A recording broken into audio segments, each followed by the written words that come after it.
ಎಲ್ಲ ನನ್ನ ಸ್ಪರ್ಧಾ ಮಿತ್ರರಿಗೂ ವೆಲ್ಕಮ್ ಟು ಅವರ್ ಸ್ಪರ್ಧಾ ಮಾಹಿತಿ ಯೂಟ್ಯೂಬ್ ಚಾನಲ್. ಈ ಕ್ಲಾಸಲ್ಲಿ ಏನು ನೋಡೋಣ ಅಂದರೆ ಸಂವಿಧಾನದ ಕ್ಲಾಸ್ ಆಗಿರುತ್ತೆ. ಈ ಕ್ಲಾಸು ಸಂವಿಧಾನದಲ್ಲಿ ಯಾವ ಟಾಪಿಕ್ ಅಂದರೆ ಐತಿಹಾಸಿಕ ಹಿನ್ನೆಲೆ ಮತ್ತು ಸಂವಿಧಾನಾತ್ಮಕ ಬೆಳವಣಿಗೆ. ಯಾವುದು? ಐತಿಹಾಸಿಕ ಹಿನ್ನೆಲೆ ಮತ್ತು ಸಂವಿಧಾನಾತ್ಮಕ ಬೆಳವಣಿಗೆ. ಸಂವಿಧಾನಾತ್ಮಕ ಬೆಳವಣಿಗೆ ಅಂದರೆ ಬ್ರಿಟಿಷ್ ಸರ್ಕಾರವು ಕೆಲವು ಕಾಯ್ದೆಗಳನ್ನು ಜಾರಿಗೆಗೊಳಿಸುತ್ತದೆ. ಯಾವುದಂದರೆ ಪ್ರಥಮವಾಗಿ ನೋಡೋದಾದರೆ ರೆಗ್ಯುಲೇಟಿಂಗ್ ಕಾಯ್ದೆ ಎಷ್ಟಾಗಿ ಜಾರಿಗೆ ಬಂತಂದರೆ 1773ರಲ್ಲಿ ರೆಗ್ಯುಲೇಟಿಂಗ್ ಕಾಯ್ದೆಯು ಜಾರಿಗೆ ಬಂದಿತ್ತು. ನೆಕ್ಸ್ಟು ಪಿಟ್ಸ್ ಇಂಡಿಯಾ ಕಾಯ್ದೆ. ಯಾವುದು? ಪಿಟ್ಸ್ ಇಂಡಿಯಾ ಕಾಯ್ದೆ 1784ರಲ್ಲಿ ಜಾರಿಗೆ ಬಂದಿತ್ತು. ಮತ್ತು ಚಾರ್ಟರ್ ಕಾಯ್ದೆ. ಯಾವುದು? ಚಾರ್ಟರ್ ಕಾಯ್ದೆಯು 1833ರಲ್ಲಿ ಜಾರಿಗೆ ಬಂದಿತ್ತು. ಭಾರತ ಸರ್ಕಾರ ಕಾಯ್ದೆ. ಅದು ನೆಕ್ಸ್ಟ್ ನೋಡೋದು ಭಾರತ ಸರ್ಕಾರ ಕಾಯ್ದೆಯು 1858ರಲ್ಲಿ ಜಾರಿಗೆ ಬಂದಿತ್ತು. ಭಾರತ ಕೌನ್ಸಿಲ್ ಕಾಯ್ದೆ. ಯಾವುದು? ಭಾರತ ಕೌನ್ಸಿಲ್ ಕಾಯ್ದೆಯು 1861ರಲ್ಲಿ ಜಾರಿಗೆ ಬಂದಿತ್ತು. ಮತ್ತು ಭಾರತ ಸರ್ಕಾರ ಕಾಯ್ದೆ. ಯಾವುದು? ಭಾರತ ಸರ್ಕಾರ ಕಾಯ್ದೆ 1919ರಲ್ಲಿ ಜಾರಿಗೆ ಬಂದಿತ್ತು. ಇದು ಪ್ರಥಮ ಭಾರತ ಸರ್ಕಾರ ಕಾಯ್ದೆ ಆದರೆ ಇದು ದ್ವಿತೀಯ ಭಾರತ ಸರ್ಕಾರ ಕಾಯ್ದೆ. ಇದು 1935 ತೃತೀಯ ಭಾರತ ಸರ್ಕಾರ ಕಾಯ್ದೆಯಾಗಿದೆ. ಓಕೆ, ಇವುಗಳು ಭಾರತೀಯರ ಕುಂದುಕೊರತೆಗಳನ್ನು ಈಡೇರಿಸಲು ಈ ಕಾಯ್ದೆಯನ್ನು ಬ್ರಿಟಿಷ್ ಸರ್ಕಾರವು ಜಾರಿಗೆ ತಂದಂಥ ಕಾಯ್ದೆಗಳಾಗಿದೆ. ಈ ಕಾಯ್ದೆಗಳಲ್ಲಿ ಪ್ರಥಮವಾಗಿ ಯಾವ ಕಾಯ್ದೆ ನೋಡೋದಾದರೆ ರೆಗ್ಯುಲೇಟಿಂಗ್ ಕಾಯ್ದೆ. ಅದು ರೆಗ್ಯುಲೇಟಿಂಗ್ ಕಾಯ್ದೆ 1773ರಲ್ಲಿ ಜಾರಿಗೆ ಬಂದಿತ್ತು. ಈ ಕಾಯ್ದೆಯು ಭಾರತ ಸಂವಿಧಾನ ಬೆಳವಣಿಗೆ ಮಹತ್ವದಾದ ಕೊಡುಗೆಗಳನ್ನು ನೀಡಿವೆ. ಯಾವ ಕಾಯ್ದೆಗಳು? ಬ್ರಿಟಿಷರು ತಂದಿರುವಂಥ ಎಲ್ಲ ಕಾಯ್ದೆಗಳು ಭಾರತ ಸಂವಿಧಾನ ಬೆಳವಣಿಗೆ ಮಹತ್ವದಾದ ಕೊಡುಗೆಯನ್ನು ನೀಡಿವೆ. ಓಕೆ, ಪ್ರಥಮ ಯಾವುದು? ರೆಗ್ಯುಲೇಟಿಂಗ್ ಕಾಯ್ದೆ. ಈ ಕಾಯ್ದೆಯು ದ್ವಿಮುಖ ಸರ್ಕಾರ ಪದ್ಧತಿಯನ್ನು ಬಂಗಾಳದಲ್ಲಿ ದ್ವಿಮುಖ ಸರ್ಕಾರ ಪದ್ಧತಿಯನ್ನು ರದ್ದುಗೊಳಿಸಲಾಯಿತು. ಈ ಕಾಯ್ದೆಯ ಅಡಿಯಲ್ಲಿ ಬಂಗಾಳದಲ್ಲಿ ದ್ವಿಮುಖ ಸರ್ಕಾರ ಕಾಯ್ದೆಯನ್ನು ಅಥವಾ ದ್ವಿಮುಖ ಸರ್ಕಾರ ಪದ್ಧತಿಯನ್ನು ನಿಷೇಧಿಸಲಾಯಿತು. ಬಂಗಾಳದ ಗವರ್ನರ್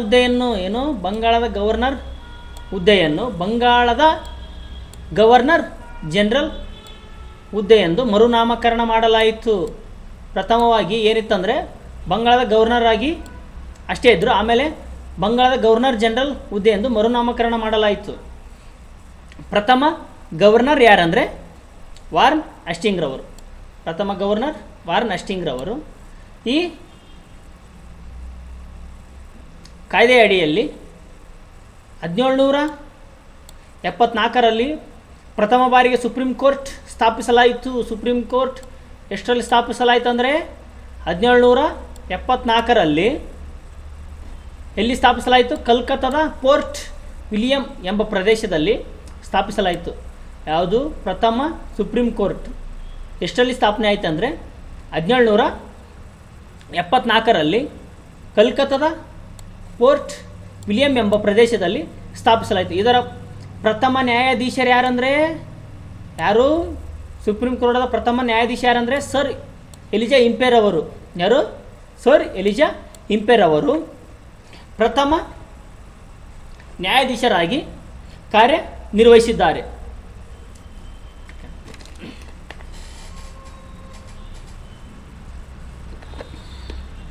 ಯಾರು? ಸರ್ ಎಲಿಜಾ ಇಂಪೇರ್ ಅವರು ಪ್ರಥಮ ಮುಖ್ಯ ನ್ಯಾಯಾಧೀಶರಾಗಿ ಸೇವೆಯನ್ನು ಸಲ್ಲಿಸಿದ್ದಾರೆ. ಈ ಕಾಯ್ದೆಯು ಭಾರತದ ರಾಜಕೀಯ ಆಡಳಿತಾತ್ಮಕ ಕಾರ್ಯಗಳನ್ನು ಈಸ್ಟ್ ಇಂಡಿಯಾ ಕಂಪ್ನಿಗೆ ವಹಿಸಿತ್ತು. ಯಾವುದು? ಈ ಕಾಯ್ದೆಯ ಮೂಲಕ, ಯಾವ ಕಾಯ್ದೆ? ರೆಗ್ಯುಲೇಟಿಂಗ್ ಕಾಯ್ದೆಯ ಅಡಿಯಲ್ಲಿ ಈಸ್ಟ್ ಇಂಡಿಯಾ ಕಂಪ್ನಿಗೆ ರಾಜಕೀಯ ಮತ್ತು ಆಡಳಿತಾತ್ಮಕ ಕಾರ್ಯಗಳನ್ನು ವಹಿಸಿತು. ನೆಕ್ಸ್ಟ್ ಕಾಯ್ದೆ ನೋಡೋದಾದರೆ ಯಾವುದು? ಚಾರ್ಟರ್ ಕಾಯ್ದೆ. ಚಾರ್ಟರ್ ಕಾಯ್ದೆ ಎಷ್ಟಾಗಿ ಸ್ಥಾಪನೆ ಆಯ್ತಂದರೆ ಅಥವಾ ಎಷ್ಟಾಗಿ ಜಾರಿಗೆ ಬಂದಿತ್ತಂದರೆ 1813ರಲ್ಲಿ ಚಾರ್ಟರ್ ಕಾಯ್ದೆ ಜಾರಿಗೆ ಬಂದಿತ್ತು. ಬ್ರಿಟಿಷ್ ಇಂಡಿಯಾ ಸಾಮ್ರಾಜ್ಯವು ಬ್ರಿಟಿಷ್ ಸಾರ್ವಭೌಮ ಅಧೀನಕ್ಕೆ ಒಳಪಟ್ಟಿತು. ಅಂದರೆ ಸಂಪೂರ್ಣವಾಗಿ ಭಾರತ ಆಡಳಿತವು ಬ್ರಿಟಿಷ್ ಈಸ್ಟ್ ಇಂಡಿಯಾ ಸಾರ್ವಭೌಮ ಅಧೀನಕ್ಕೆ ಒಳಪಟ್ಟಿತು.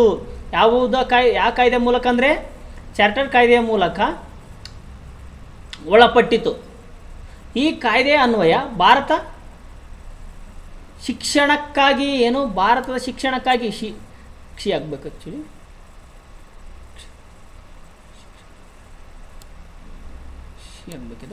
ಖುಷಿಯಾಗಿದೆ. ಶಿಕ್ಷಣಕ್ಕಾಗಿ 1,00,000 ರೂಪಾಯಿಗಳನ್ನು ಮೀಸಲಿಡಲಾಯಿತು. ಎಷ್ಟು? 1,00,000 ರೂಪಾಯಿಗಳನ್ನು ಭಾರತದ ಶಿಕ್ಷಣಕ್ಕಾಗಿ ಮೀಸಲಿಡಲಾಯಿತು. ಮತ್ತು ಇದು ಏನು ಮಾಡಿತ್ತಂದರೆ, ಈ ಕಾಯ್ದೆಯ ಮೂಲಕ ಭಾರತದಲ್ಲಿ ಕ್ರೈಸ್ತ ಮಿಷನರಿಗಳನ್ನು ಸ್ಥಾಪಿಸಲು ಅನುವು ಮಾಡಿಕೊಟ್ಟಿತ್ತು. ಈ ಕಾಯ್ದೆಯು ಭಾರತದಲ್ಲಿ ಕ್ರೈಸ್ತ ಮಿಷನರಿಗಳನ್ನು ಸ್ಥಾಪಿಸಲು ಅನುವು ಮಾಡಿಕೊಟ್ಟಿತ್ತು. ಓಕೆನಾ? ನೆಕ್ಸ್ಟ್ ಕಾಯ್ದೆ ನೋಡೋದಾದರೆ ಅದು ಚಾರ್ಟರ್ ಕಾಯ್ದೆ 1813ರಲ್ಲಿ ಸ್ಥಾಪನೆ ಆಯಿತು. ಭಾರತದ ಶಿಕ್ಷಣಕ್ಕಾಗಿ 1,00,000 ಮೀಸಲಿಡಲಾಯಿತು. ಸಂಪೂರ್ಣವಾಗಿ ಕ್ರೈಸ್ತ ಮಿಷನರಿಯನ್ನು ಸ್ಥಾಪಿಸಲು ಈ ಕಾಯ್ದೆ ಅನುವು ಮಾಡಿಕೊಟ್ಟಿತು.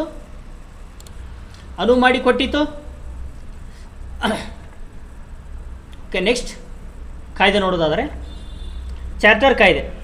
ಯಾವುದು?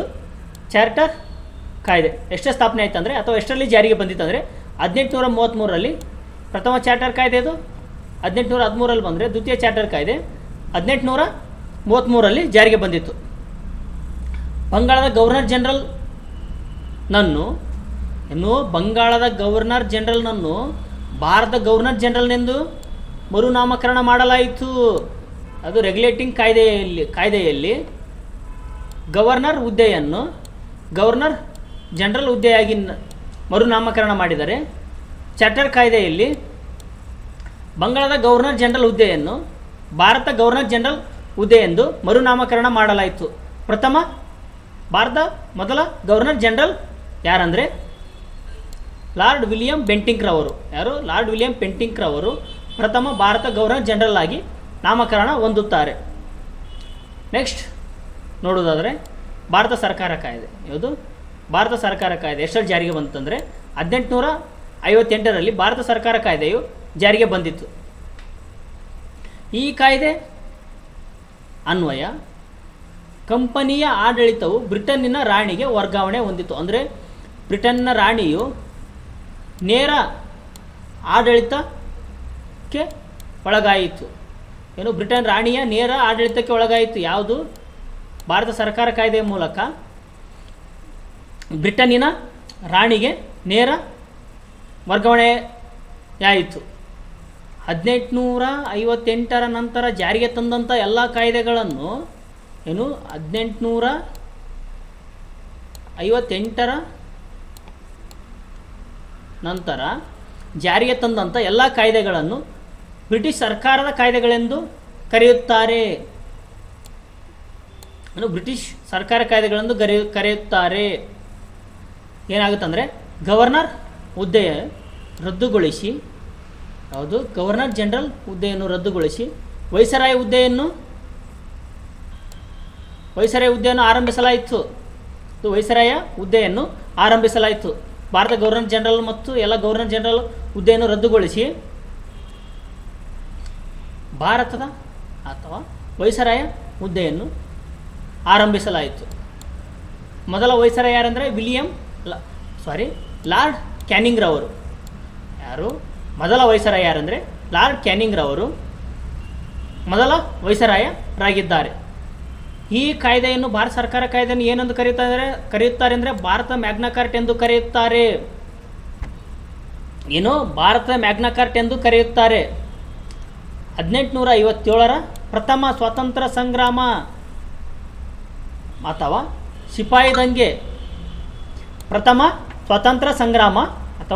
ಸಿಪಾಯಿ ದಂಗೆ ಪರಿಣಾಮವಾಗಿ ಬ್ರಿಟಿಷ್ ಸರ್ಕಾರವು ಭಾರತ ಸರ್ಕಾರ ಕಾಯ್ದೆಯನ್ನು 1858ರಲ್ಲಿ ಜಾರಿಗೆ ಬಂದಿತು. ಯಾವುದು ಪ್ರಥಮ ಸ್ವಾತಂತ್ರ್ಯ ಸಂಗ್ರಾಮ ಅಥವಾ ಸಿಪಾಯಿ ದಂಗೆ ಕಾರಣದಿಂದಾಗಿ ಈ ಕಾಯ್ದೆಯನ್ನು ಜಾರಿಗೆ ತರಲಾಯಿತು. ಯಾವುದು ಭಾರತ ಸರ್ಕಾರ ಕಾಯ್ದೆ 1858ರಲ್ಲಿ ಸ್ಥಾಪನೆ ಆಯಿತು ಅಥವಾ ಜಾರಿಗೆ ಬಂದಿತು.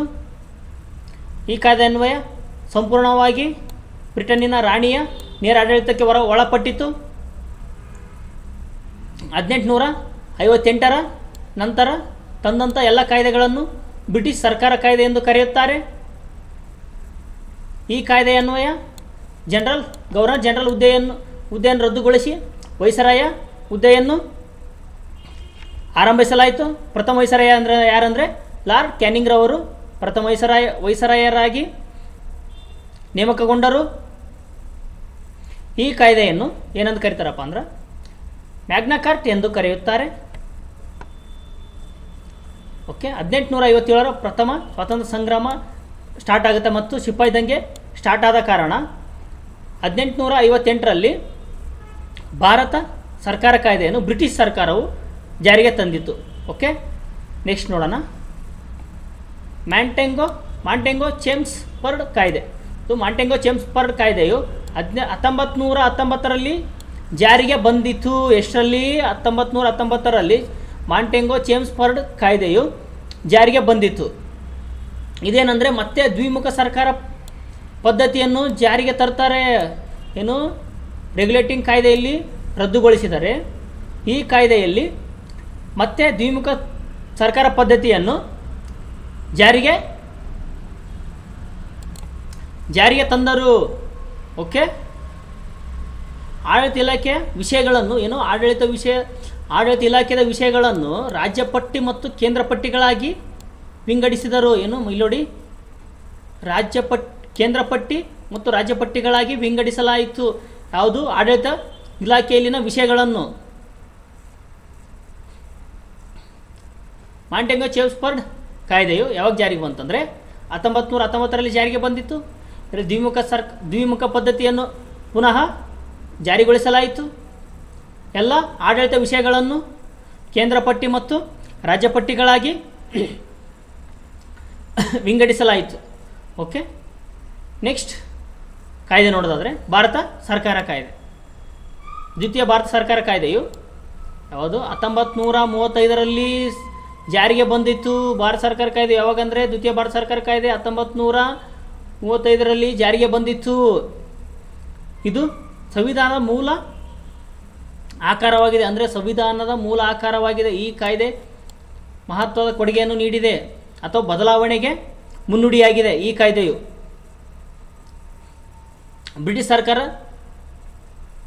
ಸರ್ಕಾರ ಭಾರತಕ್ಕೆ ಸ್ವತಂತ್ರ ನೀಡಬೇಕೆಂಬ ತನ್ನ ಬೇಡಿಕೆಯು ಕಾಂಗ್ರೆಸ್ ಮುಂದುವರಿಸಿತು.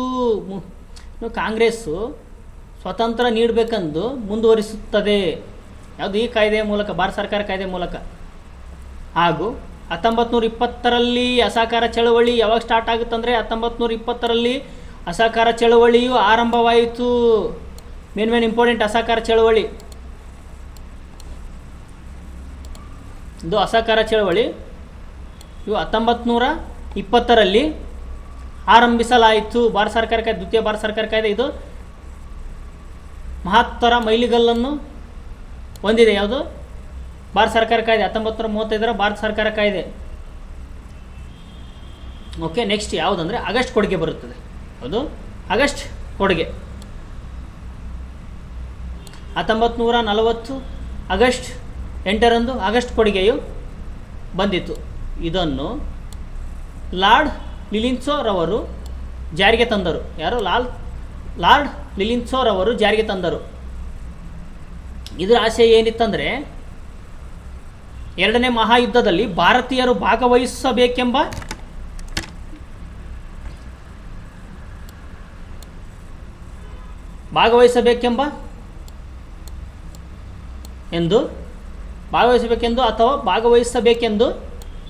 ಭಾರತೀಯರ ಮುಂದಿಟ್ಟಿತ್ತು. ಯಾವುದು? ಆಗಸ್ಟ್ ಕೊಡುಗೆ. ಮತ್ತು ಭಾರತೀಯರು ಸಹಾಯ ಮತ್ತು ಬೆಂಬಲ ನೀಡಬೇಕೆಂದು ಭಾರತೀಯರ ಮುಂದಿಟ್ಟಿತು. ಏನು? ಭಾರತೀಯರು ಎರಡನೇ ಮಹಾಯುದ್ಧಕ್ಕೆ ಭಾಗವಹಿಸಿದರೆ ಭಾರತೀಯರಿಗೆ ಯಾವ್ಯಾವುದು ಕೊಡುಗೆಗಳನ್ನು ನೀಡುವುದಾಗಿ ಬ್ರಿಟಿಷ್ ಸರ್ಕಾರವು ಘೋಷಿಸುತ್ತೆಂದರೆ,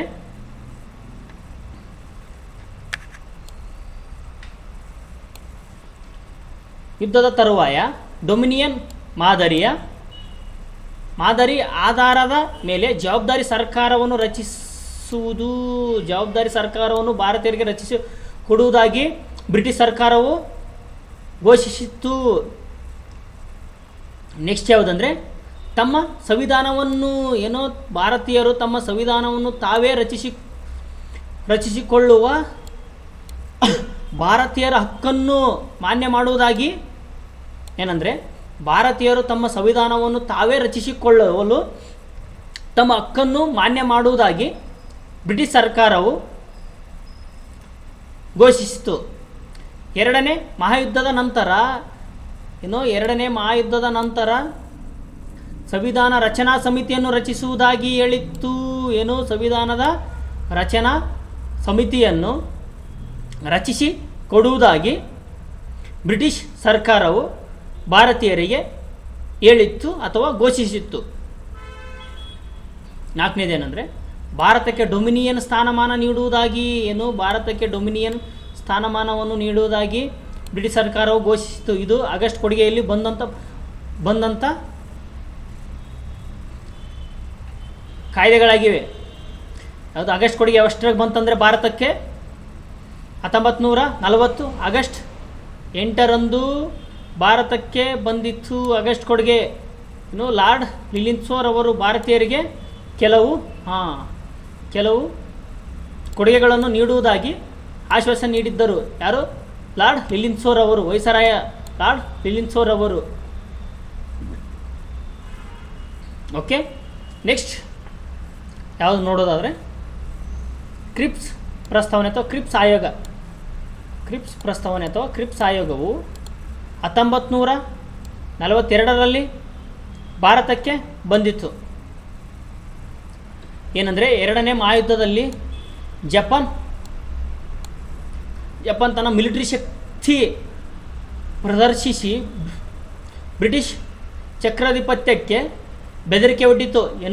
ಬ್ರಿಟಿಷ್ ಚಕ್ರಾಧಿಪತ್ಯಕ್ಕೆ ಬೆದರಿಕೆ ಹೊಡೆದು ಯಾವುದಪ್ಪ ಅಂದರೆ, ಜಪಾನ್ ತನ್ನ ಮಿಲಿಟರಿ ಶಕ್ತಿಯನ್ನು ಪ್ರದರ್ಶಿಸಿ ಬ್ರಿಟಿಷ್ ಚಕ್ರಾಧಿಪತ್ಯಕ್ಕೆ ಬೆದರಿಕೆ ನೀಡಿತು ಅಥವಾ ಬೆದರಿಕೆ ಒಡ್ಡಿತು. ಈ ಸಂಕಷ್ಟದ ಕಾರಣದಿಂದಾಗಿ ಬ್ರಿಟಿಷ್ ಸರ್ಕಾರವು ಭಾರತದ ಸ್ನೇಹ ಅಥವಾ ನೆರವನ್ನು ಪಡೆಯಲೇಬೇಕಾಗಿತ್ತು. ಓಕೆನಾ? ಸ್ನೇಹ ಅಥವಾ ನೆರವನ್ನು ಪಡೆಯಲೇಬೇಕಾಗಿತ್ತು. ನೋಡಿ, ಸ್ನೇಹ ಅಥವಾ ಪಡೆಯಲೇಬೇಕಿತ್ತು. ಆದ ಕಾರಣ ಬ್ರಿಟಿಷ್ ಸರ್ಕಾರವು ಭಾರತೀಯರಿಗೆ ಕೆಲವು ಮುಖ್ಯಾಂಶಗಳನ್ನು ಮುಂದಿಟ್ಟಿತು. ಏನಂದರೆ, ಭಾರತದಲ್ಲಿ ಒಂದು ಡೊಮಿನಿಯನ್ ರಾಜ್ಯ ಸ್ಥಾಪಿಸುವುದು. ಭಾರತದಲ್ಲಿ ಒಂದು ಡೊಮಿನಿಯನ್ ರಾಜ್ಯವನ್ನು ಸ್ಥಾಪಿಸುವುದಾಗಿ ಬ್ರಿಟಿಷ್ ಸರ್ಕಾರವು ಭಾರತೀಯರ ಮುಂದಿಟ್ಟಿತು ಅಥವಾ ಘೋಷಿಸಿತು. ಎರಡನೇದೇನನ್ನು ಏನು ಘೋಷಣೆ ಮಾಡುತ್ತಂದರೆ, ಎರಡನೇ ಮಹಾಯುದ್ಧ ನಿಂತ ತಕ್ಷಣ ಭಾರತಕ್ಕೆ ಒಂದು ಹೊಸ ಸಂವಿಧಾನ ರಚಿಸಲು ಚುನಾವಣೆ ಸಭೆಯನ್ನು ಸ್ಥಾಪಿಸುವುದಾಗಿ ಘೋಷಿಸಿತು. ಎರಡನೇ ಮಹಾಯುದ್ಧ ನಿಂತ ತಕ್ಷಣ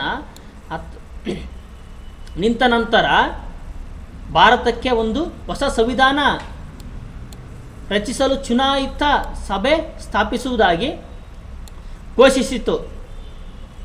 ಮೂರನೇದೇನು ಕೊಟ್ಟಿದ್ದಂದರೆ, ಹೊಸ ಸಂವಿಧಾನ ಹೊಸ ಸಂವಿಧಾನ ರಚನೆಯ ಹೊಣೆಯನ್ನು ಸಂಪೂರ್ಣವಾಗಿ ಭಾರತೀಯರಿಗೆ ವಹಿಸತಕ್ಕದ್ದು. ಏನು ಸಂಪೂರ್ಣ ಹೊರೆಯನ್ನು ಅಥವಾ ಸಂವಿಧಾನದ ರಚನೆಯ ಹೊಣೆಯನ್ನು ಭಾರತೀಯರಿಗೆ ವಹಿಸುವುದಾಗಿ ಬ್ರಿಟಿಷ್ ಸರ್ಕಾರವು ಘೋಷಿಸಿತು. ನಾಲ್ಕನೇದೇನು ಕೊಡುತ್ತಂದರೆ ಸಂವಿಧಾನ ರಚನಾ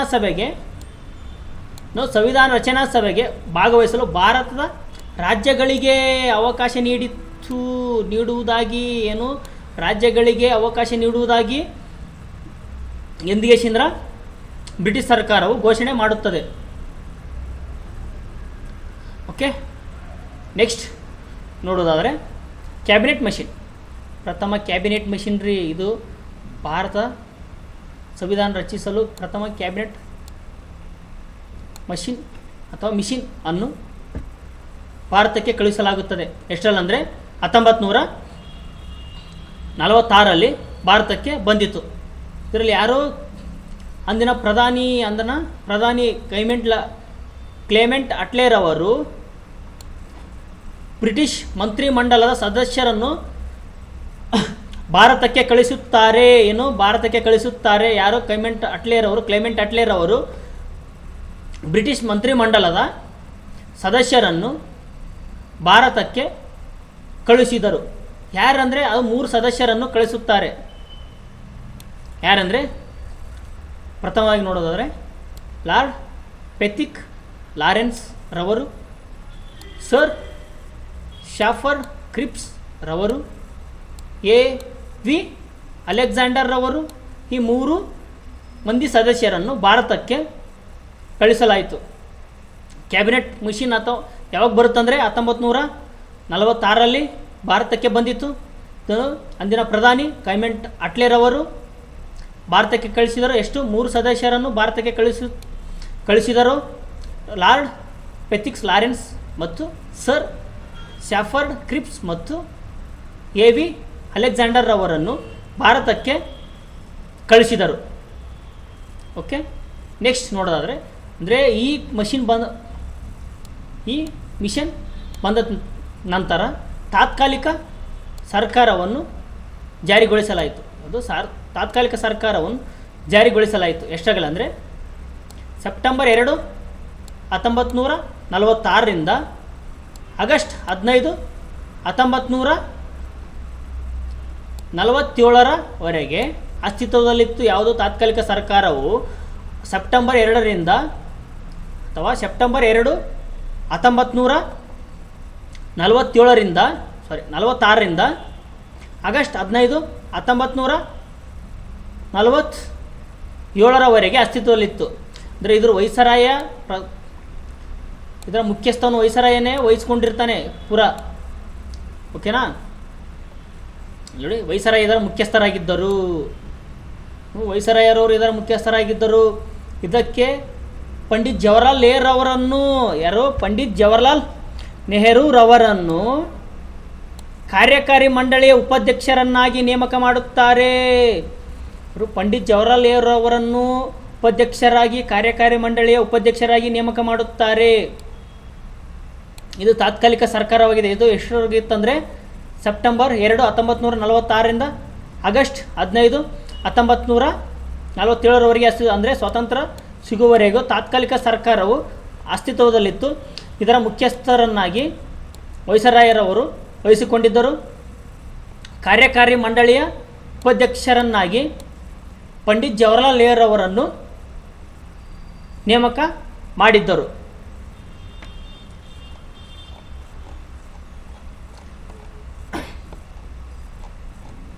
ಇದು ಭಾರತದ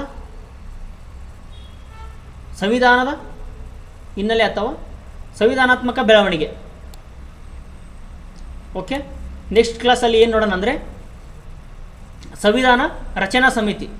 ಯಾವುದು? ಸಂವಿಧಾನದ ರಚನಾ ಸಮಿತಿಯನ್ನು ನೋಡೋಣ.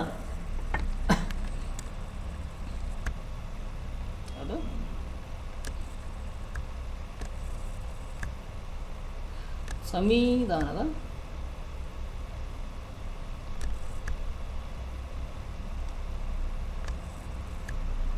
ರಚನಾ ಸಮಿತಿ.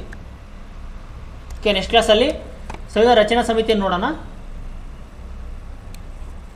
ಎಲ್ಲ ನನ್ನ ಸ್ಪರ್ಧಾ ಮಿತ್ರರು ನಮ್ಮ ಚಾನಲನ್ನು ಸಬ್ಸ್ಕ್ರೈಬ್ ಮಾಡಿ, ಶೇರ್ ಮಾಡಿ, ಕಮೆಂಟ್ ಮಾಡಿ ಮತ್ತು ಎಲ್ಲ ಸ್ಪರ್ಧಾ ಮಿತ್ರರಿಗೂ ಶೇರ್ ಮಾಡಿ. ತಪ್ಪದೇ ಬೆಲ್ ಐಕಾನನ್ನು ಕ್ಲಿಕ್ ಮಾಡಿ. ಬೆಲ್ ಐಕನ್ ಕ್ಲಿಕ್ ಮಾಡೋದ್ರಿಂದ ನಾವು ಯಾವುದೇ ಹೊಸ ಕ್ಲಾಸ್ ಮಾಡಿದರೂ ನಿಮಗೆ ನೋಟಿಫಿಕೇಷನ್ ಬರುತ್ತದೆ.